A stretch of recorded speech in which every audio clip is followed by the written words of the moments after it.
So I would like to invite Dave to bring up his slides. Dr. Lalman's going to talk about a little bit about wheat pasture, using wheat pasture to supplement cows. Take it away, Dave. Very good. Thank you, Dana. So are you seeing the full screen version of my slides or not?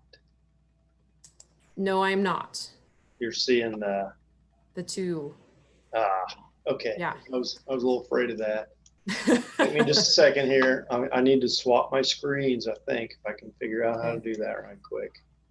That's all right. We'll all take a drink or a break for a minute.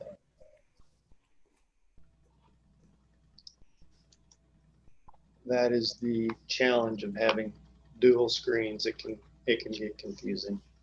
I would say, yes, I am always afraid to do this with my dual or triple screen thing. So I always have to unplug my laptop. Yeah, it's not gonna change. Are you still seeing the? Yeah, I think we're okay. I think it's okay. Fine. You can make it out. Yes. All right. Yes. So if you focus on the large one, it's fine. Okay. Yeah, you'll get to see what's coming up. Yeah.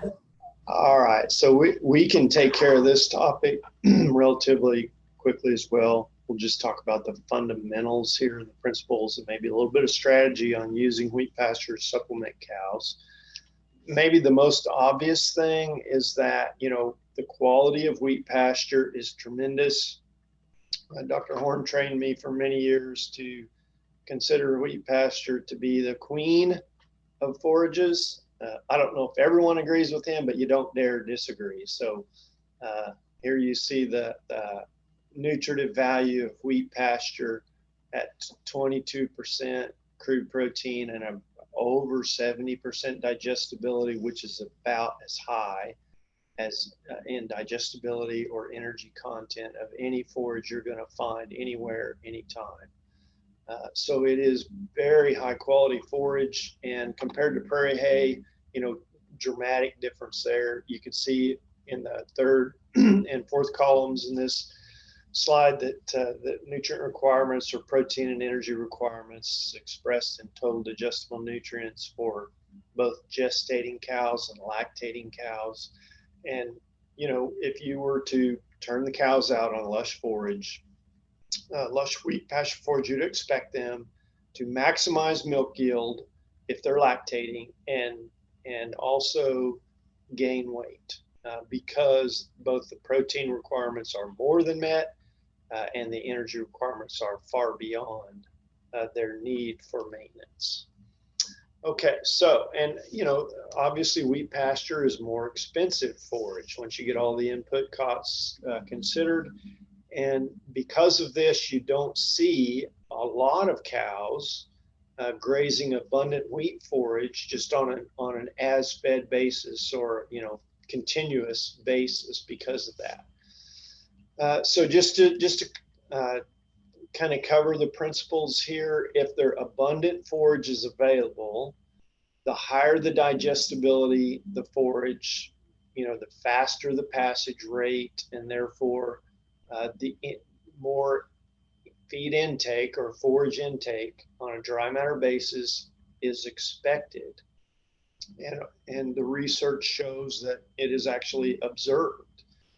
So this is just a graphical representation of that relationship. Dry matter intake on the y-axis here is expressed in percent of body weight. So if you're talking about a 1,000-pound cow, this would be 19 pounds. On a really high quality forage such as wheat pasture, we think that would get up to almost 3% of her body weight. So nearing 30 pounds of that forage dry matter in a 1,000-pound cow, which is tremendous amount of feed intake per day. So not only is the quality extremely high, the feed intake or forage dry matter intake would be expected to be extremely high. And so you have both of those things working to stimulate growth and weight gain in those cows. We've only tried this one time. Here at the university, we can't afford to graze our wheat pasture with cows full time either. because it's expensive, and that is a resource that's usually reserved for animals that are growing rapidly and have more value of weight gain, frankly. A cow going from a body condition score 6 to body condition score 7 really is not gaining you all that much in total value, but a calf, gaining 100 pounds is a tremendous amount of increased value. So this is just a real quick summary of what happened that year when we turned cows out on abundant wheat forage with their calves. These are fall calving cows. The cows started out weighing just a little over 1150 in January.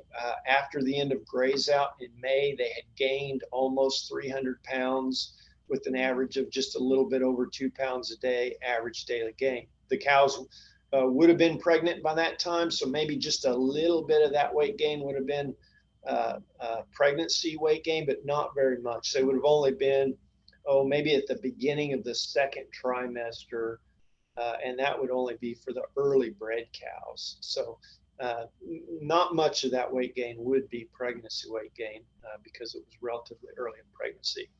They gained about 2 full body condition scores during that period.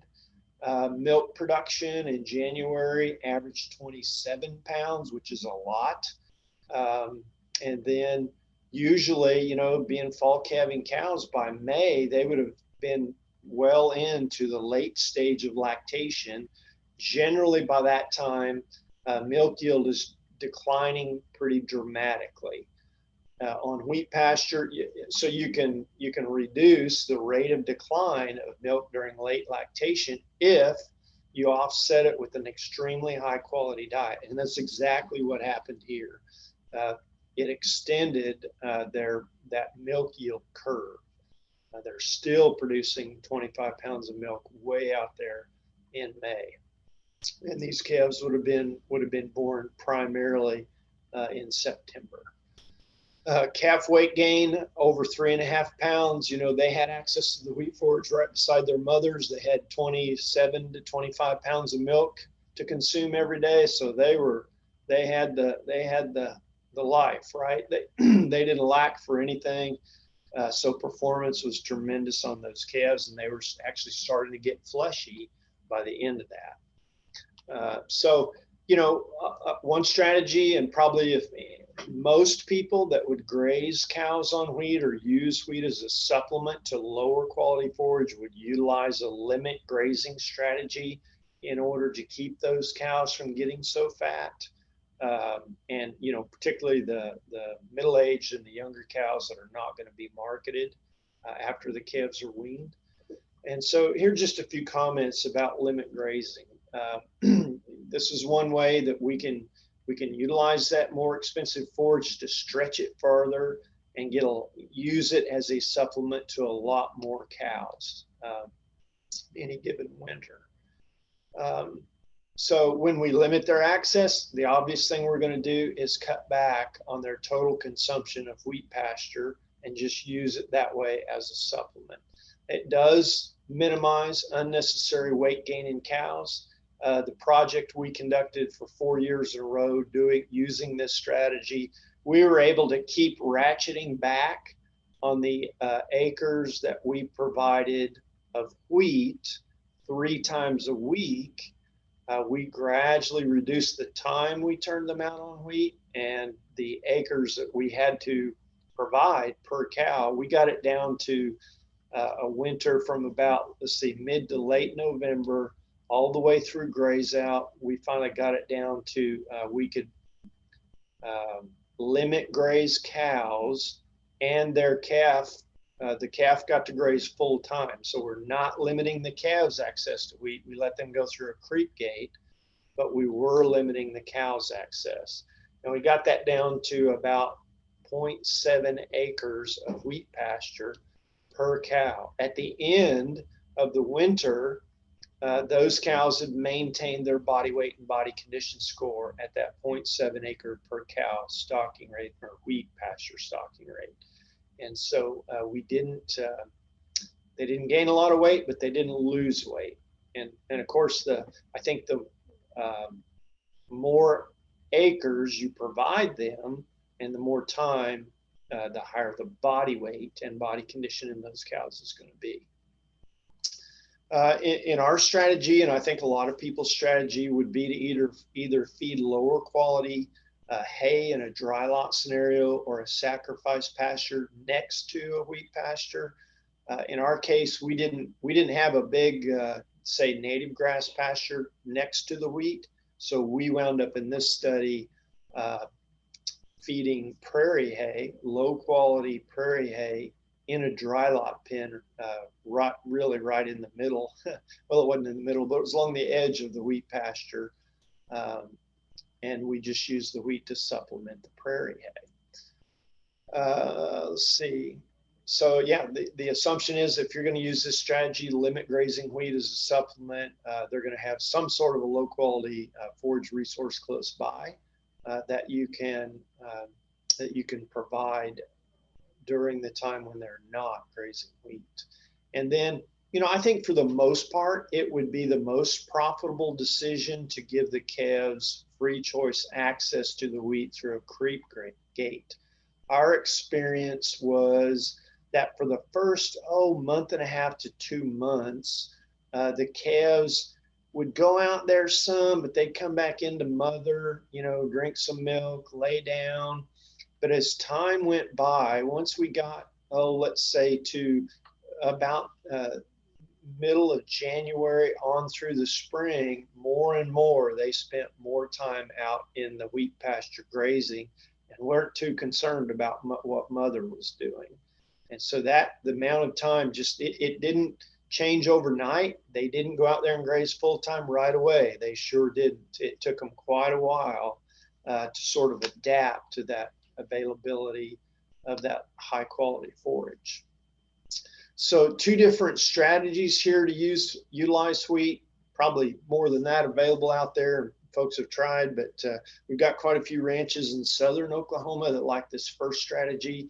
The bigger ranches really like this strategy because they can gather up a set of cows and move them onto a wheat pasture and leave them there just full time for a couple of days, up to 4 days out of a week. And they kind of shift the time spent on wheat based on the cow's nutrient requirements, their stage of production, and their goal in terms of whether they need to increase body condition or whether it's good, their body condition is good and they don't need to try to make improvements on that. So an example would be 2 days on wheat full time, and then 5 days on native pasture full time, or 4 days on, let's say, a set of relatively thin first calf heifers full time, and then only 3 days on low quality native grass pasture full time. So the other strategy then, maybe a little bit more labor intensive, would be some sort of a short period of time on an intermittent basis throughout the week. We used a strategy of 3 days per week. We turned them out. We started out turning them out for 4 hours on Monday, Wednesday, and Friday. By the time so that would be at 4 hours times 3 times would be 12 hours a week access, right? The rest of the time they were in that dry lot consuming prairie hay. We gradually backed that off to 3 hours 3 times a week for a total of 9 hours a week. And that was the point where we felt like it maintained the cow's body weight and condition adequately. It stretched our wheat pasture the most or the furthest. And, we were satisfied with the growth of the calves and so on. So we felt like, the 9 hours in our situation here, our cow type, cow size, and so on, the 9 hours per week fit our system really well. And that's what got us down to about 0.7 acres per cow using that strategy. Okay, so the grad students wanted to do kind of what I thought was kind of a cool little project to figure out how much those cows would eat in 3 hours. And for crying out loud, they eat a lot. It's really wet forage. And so they're eating, gosh, I don't remember. What, Paul Dana, what is the dry matter content of lush wheat pasture? Is it 15%, 20% dry matter? What is it? 20 is what I would go 20-ish? at. So 80% water, right? I mean, it's really high in moisture. But these cows were able to consume, in January, they averaged 1.25% of their body weight. Now that's 1.25% of dry matter. So a 1,000-pound cow is eating 12.5 pounds of wheat dry matter in that 3-hour period. I mean, if you think about it, that's about 12.5 pounds of 20% cubes in a 3-hour period. So they really have the capacity to graze rapidly. And it seemed to us over the winter and even across years that those cows learned to eat faster and faster because they knew they were only going to be out there for a short period of time. The other thing we noticed that I thought was kind of interesting is that by the end of about 3 hours, you'd think they'd be hard to get in, right? Because they know they're going to have to go back to the dry lot with the low quality forage. Nope, by the end of 3 hours or so, after limiting them, they've consumed it so fast and so much that they're ready to go lay down. They're getting full. They want to go get a drink. And so we just open the gate, let them back into the water source, and they're really easy to gather that way and get back off the wheat pasture. Okay, just a couple more. We had some kind of interesting results after doing this for 4 years on the fertility. No difference in pregnancy rate if the cows stayed out on native range all winter long and just were fed I don't remember now how much, it was 3 to 4 pounds of a distiller's grain based cube through the winter, and then abundant dry native forage. We only fed hay when the weather was really, really bad. These cows got almost no hay for 4 years. I mean, average maybe 50 pounds per cow per winter, so very little. And then I've already described to you how we manage the cows on wheat. But no overall statistical difference in pregnancy rate, no real statistical difference there in percent conceived to artificial insemination, and that's a timed artificial insemination. But if you look at the number of cows that calved the first 21 days, which is the first series of bars there on the left side, you'll see that fewer of the cows that we kicked out on wheat pasture in November, which, by the way, is right at the beginning of the breeding season, had a lower conception rate or calved at a lower rate, I guess, than the cows that stayed out on native grass. So that, that's interesting. It's a little bit concerning to me. I don't know if those cows going out there and, let's say we bred on November 15th and we turned them out on wheat pasture on November 20th or 22nd or 25th, maybe that high level of nitrogen did have a negative impact on early embryonic mortality. I can't say anything really about the mechanism on why that might have occurred, but it certainly did, and it was significant in this study.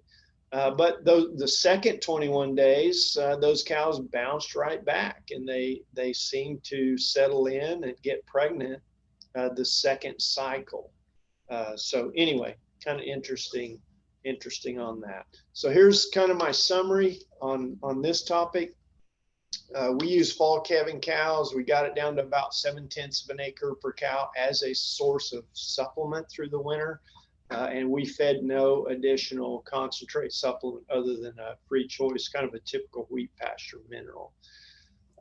Average weight by mid-April, the calves on native range weighed about 467, on wheat pasture about 565 in that more intensive system. And then, gosh, they weighed well over 600 pounds in the mid sixes by the time we got through the graze out period. I didn't put that on that slide, but anyway, that's kind of my summary of that topic, Dana. So if anyone has questions, maybe you want to save those to the end. But anyway, that's all I've got for that subject.